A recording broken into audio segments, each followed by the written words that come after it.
പൊന്നാനിയിൽ ഇനി കപ്പലടുക്കും. ഉന്നത ഉദ്യോഗസ്ഥ സംഘം സ്ഥലം സന്ദർശിച്ചു. പവൻ ഗോൾഡിൽ നിന്നും പർച്ചേസ് ചെയ്യുന്ന ഡ്രൈവിംഗ് ലൈസൻസ് ഉള്ള വനിതകളെ കാത്തിരിക്കുന്നു ഒരു തകർപ്പൻ ഓഫർ. നേടൂ ഫാമിലി വെഡിംഗ് സെന്ററിൽ നിന്ന് പർച്ചേസ് ചെയ്യാവുന്ന 1000 രൂപയുടെ ഡിസ്കൗണ്ട് വൗച്ചർ. പൊന്നാനി തീരത്ത് കപ്പലടുപ്പിക്കാനൊരുങ്ങി തുറമുഖ വകുപ്പ്. കപ്പൽ ടെർമിനൽ നിർമ്മാണവുമായി ബന്ധപ്പെട്ട് മാരിടൈം ബോർഡ് ചെയർമാൻ NS പിള്ളയുടെ നേതൃത്വത്തിലുള്ള സംഘം പദ്ധതി സ്ഥലം സന്ദർശിച്ചു. ടെർമിനൽ നിർമ്മിക്കാൻ ഉദ്ദേശിക്കുന്ന സ്ഥലത്തെക്കുറിച്ച് തീരുമാനങ്ങളെടുക്കാനാണ് സംഘം സന്ദർശനം നടത്തിയത്.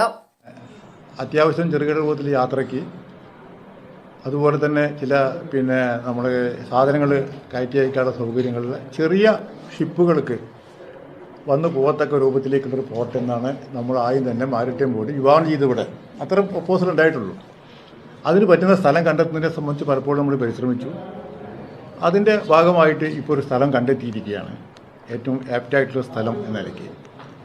ഇന്ന് ബേപ്പൂർ പോർട്ടോ ഒക്കെ പ്രവർത്തിക്കുന്നതിൻ്റെ അതിന് സമാനമായ തോതിലേക്ക് പ്രവർത്തിക്കാൻ കഴിയുന്ന എല്ലാ സാധ്യതയുമുള്ള ഒരു മൾട്ടിപർപ്പസ് പോർട്ട് ഇവിടെ വളരെ തന്നെ പെട്ടെന്ന് തന്നെ വരുന്ന രൂപത്തിലേക്കുള്ള ഒരു തീരുമാനമാണ് മാരിടൈം ബോർഡ് ചെയർമാൻ അടക്കമുള്ള CEO അടക്കമുള്ള പോർട്ട് ഓഫീസർമാർ അടക്കമുള്ള ആൾക്കാർ ഇന്ന് തീരുമാനമെടുത്തിട്ടുള്ളത്. അതാണ് തീരുമാനമെടുത്തിട്ടുള്ളത്. അതിനാവശ്യമായ ഫണ്ട് കണ്ടെത്തുന്നതിനും അതോടൊപ്പം തന്നെ പെട്ടെന്ന് ടെൻഡർ നടത്തിക്കൊണ്ട് പണി ആരംഭിക്കാനുമുള്ള സംവിധാനം ഒക്കെ ഇന്ന് തീരുമാനമെടുത്തിട്ടുണ്ട്. സ്ഥലം സന്ദർശിച്ച ശേഷം പൊന്നാനി പൊതുമരാമത്ത് വിശ്രമ മന്ദിരത്തിൽ ചേർന്ന യോഗത്തിൽ P. നന്ദകുമാർ MLA അധ്യക്ഷത വഹിച്ചു. നഗരസഭാ അധ്യക്ഷൻ Sivadas Attumpuram, maritime board CEO TP Saleemkumar, harbour superintending engineer Muhammad Ansari, Kozhikode port officer Ashwini Prathap, harbour executive engineer Rajeev, senior port conservator VV Prasad, മുൻ നഗരസഭാ അധ്യക്ഷൻ CP Muhammad Kunhi, harbour engineering വകുപ്പ് ഉദ്യോഗസ്ഥർ എന്നിവരും യോഗത്തിൽ പങ്കെടുത്തു.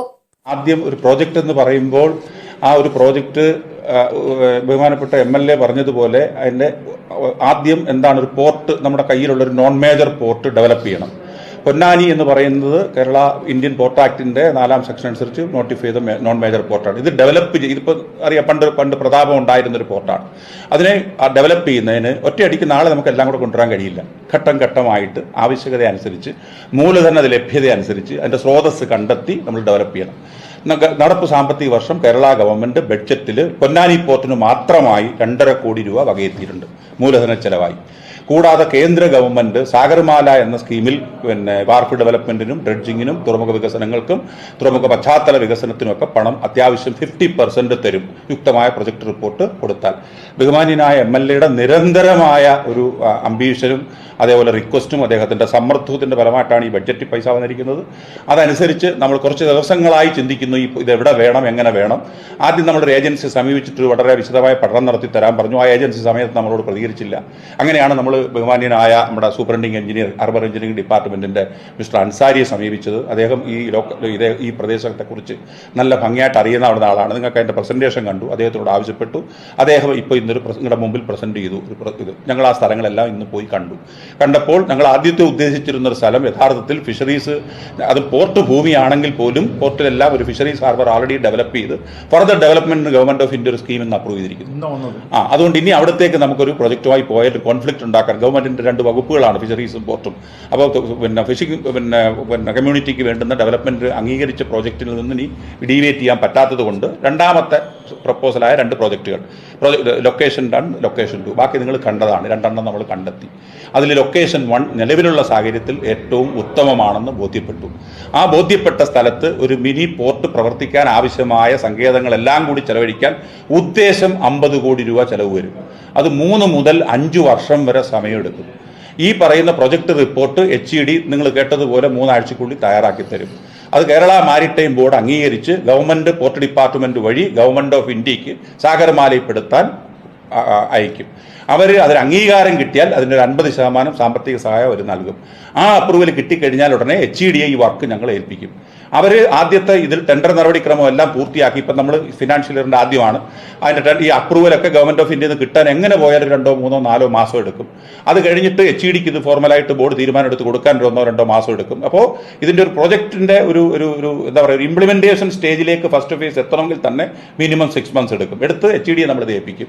HED ഇത് ടെൻഡർ വിളിച്ച് ഒരു കരാറുകാരനെ കണ്ടെത്തി ആദ്യത്തെ ഭാഗമായി 100 മീറ്റർ വാർഫ് നമ്മൾ കണ്ട ലൊക്കേഷൻ ഒന്നിൽ പണി. അതിനുശേഷം അതിനനുബന്ധമായിട്ടുള്ള ബാക്കപ്പ് അതിന് വേണ്ടുന്ന ഗോഡൗണുകൾ, മറ്റ് പശ്ചാത്തലങ്ങൾ, എന്തൊക്കെ കാര്യങ്ങൾ വേണോ അത് നമ്മൾ ബിൽഡപ്പ് ചെയ്തെല്ലാം കൂടിയാണ് ആ ക്രെയിൻ ഉൾപ്പെടെ കോസ്റ്റാണ് 50 കോടി. ഇത് ബഹുമാന്യനായ MLA പറഞ്ഞോണം, ഇതൊരു മൾട്ടി പർപ്പസ് വാർഫാണ്. ഇത് കാർഗോ വരാൻ ഉപയോഗിക്കാം, പാസഞ്ചർ വരാൻ ഉപയോഗിക്കാം, ക്രൂയിസ് വെസൽ ഒന്നും വന്നില്ലെങ്കിൽ ക്രൂയിസ് ഓപ്പറേഷൻ ഞങ്ങൾ പ്ലാൻ ചെയ്യുന്നുണ്ട്. ഗവർണറുടെ നയപ്രഖ്യാപനത്തിൽ നിങ്ങൾ വായിച്ചിട്ടുണ്ടാവും, ക്രൂയിസ് ഓപ്പറേഷൻ നടത്താൻ വേണ്ടി സെലക്ട് ചെയ്തിരിക്കുന്ന പോർട്ടുകളിൽ ഒന്നാണ് പൊന്നാനി.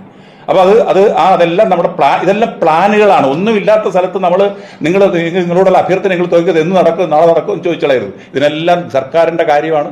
ഫണ്ട് കണ്ടെത്തണം, സുതാര്യമായ നടപടിക്രമം പാലിക്കണം. പക്ഷേ നമ്മൾ നടപടിക്രമം പാലിച്ചുകൊണ്ട് ചെയ്യും.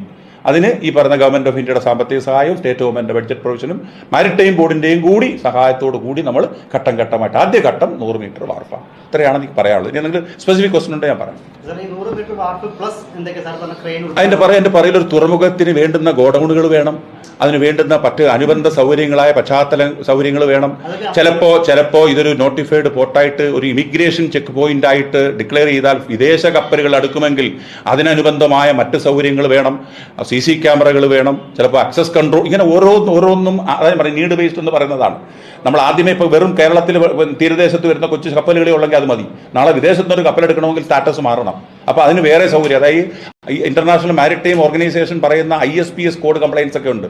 International shipping and port security എന്ന് പറയും. അതൊക്കെ പാലിക്കണമെങ്കിൽ ഒരുപാട് അനുബന്ധ സൗകര്യങ്ങൾ നമ്മൾ ഉണ്ടാക്കണം.